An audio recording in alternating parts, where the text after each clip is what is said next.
And hello everyone, my name is Ivan and today's video is brought to you by a franchise that no one thought would come back.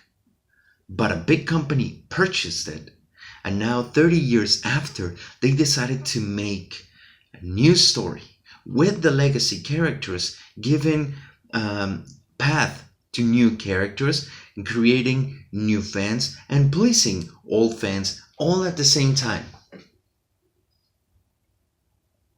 No, it's not Star Wars. It's Cobra Kai. Finish him!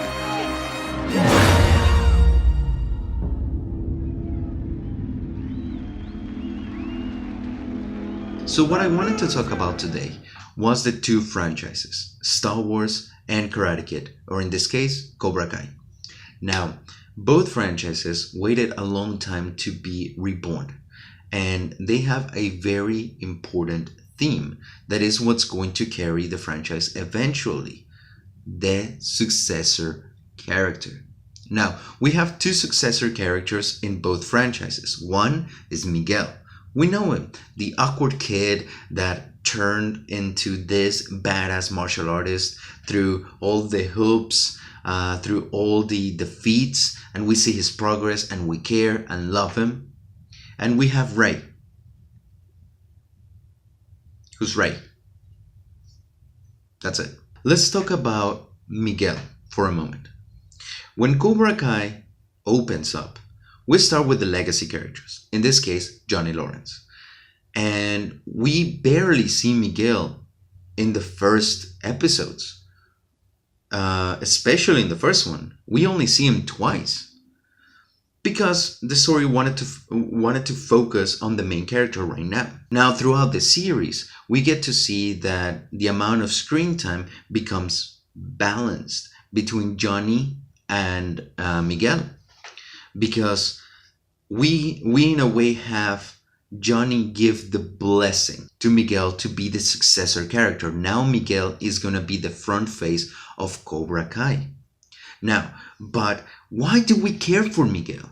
Why do we root for him? Why do we want him to win?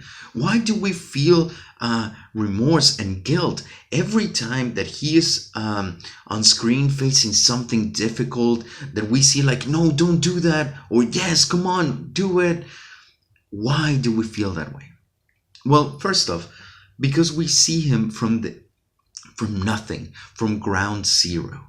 And we see this character that was shy, timid, go through lots of difficulties, through a lot of things that we can relate, obstacles that we've had to face, and this very charming, innocent charisma that it just makes the character so rich. We see a character that is flawed, but that has a personality that is defined, and that it has a definite progression.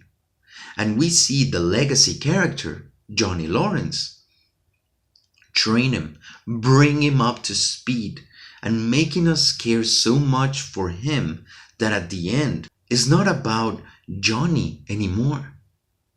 We're rooting for Miguel as well. We're watching the episode to see what's gonna happen, not just with Johnny. That's the thing.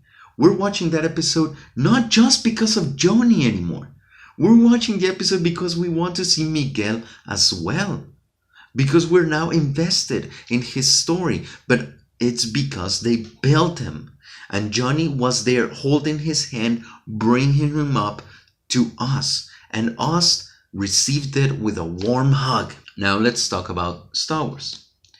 When we open The Force Awakens, we don't start with the legacy characters at all. We start with the new characters that we're supposed to root for. But we are not watching The Force Awakens for Finn or for Rey or for Poe. We're watching The Force Awakens because we want to see Princess Leia, Han Solo, and Luke Skywalker. The legacy characters, the ones that we know and love. But you don't open with them. But we know they're gonna be in the movie because of the trailer. So, okay. Here you have my money. Then let's talk about just the successor character in this case, Rey. Through The Force Awakens, We don't see her struggle at all. But in a way, we still kind of care because we have this assumption that she's related to one of the legacy characters because there's this mystery around her, right? Now, The Last Jedi comes around. And now we finally have a mentor and a pupil. We have a Johnny and a Miguel. Luke Skywalker, Rey. Just Rey. This is the second movie in a trilogy. And so far, we're not watching the trilogy for these new characters. We were watching The Last Jedi for Luke Skywalker.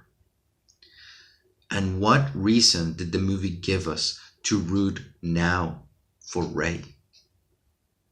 Absolutely none.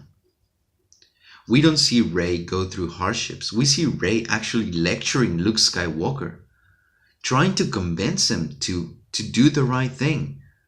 Luke Skywalker always did the right thing. Why do we have this character now teaching him about the things that he already knew? Now, the progression of character of Rey is bland. It's predictable. It's completely void of any type of soul. And so far, Rey has been excellent at everything. Absolutely everything. And everyone likes her. And she has had no faults whatsoever. And whatever she does, she's amazing at it.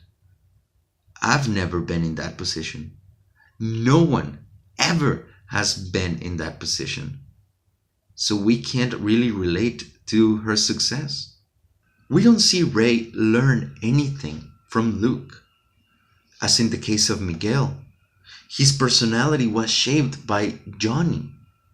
And now we have this awesome mixture of the innocent Miguel and the badass Johnny Lawrence working in one single machine that creates this dichotomy of awesomeness. Here, we have Rey being the same throughout the entire movie. Now, in the ending of Cobra Kai, it is not just the fight between the son of Johnny Lawrence and Miguel. It is also the fight between Daniel San and Johnny Lawrence. And it's also Miguel's mom realization that her kid has grown up. And it's also the fight between Miguel inner demons wanting to be badass, but still wanting his girl. So we see the culmination of all of these characters coming into one with one representation, a fight. And we see them, we see the reactions, we see the preoccupation, and they've earned it. We care. But then, in the Battle of Crate, where's Rey? She shot some TIE fighters and went away, and the Resistance is trying to escape, and then Rey comes and saves them, and Poe meets her for the second time, but no one has met no one from the Resistance really has met Rey, so we don't see a bond except for Rey and Finn, that they haven't spent any time in the entire movie together. And then Luke Skywalker goes there, doesn't talk to Kylo, doesn't do anything. He just dodges 1, 2, and that's it. And then he dies. What was it? What happened? Let me tell you what happened. Nothing happened. We just saw things on the screen that did not earn its place, that did not manage to make us care, to make us root for them, or to make us want to see more. Now, I don't know about you, but I am extremely excited for the second season of Cobra Kai. And if it so happens that the season is mostly like 80-90% of just Miguel versus Robbie, Johnny Lawrence's son, I'll be so okay with it, because those two characters, they have such amazing personalities. They're so charismatic, they're so charming, and I can relate to them. I root for them, I treasure them. I want to see what happens to them. I want to see more growth. They have earned a spot in my heart. In regards of Rey, she can keep being perfect. I honestly do not care.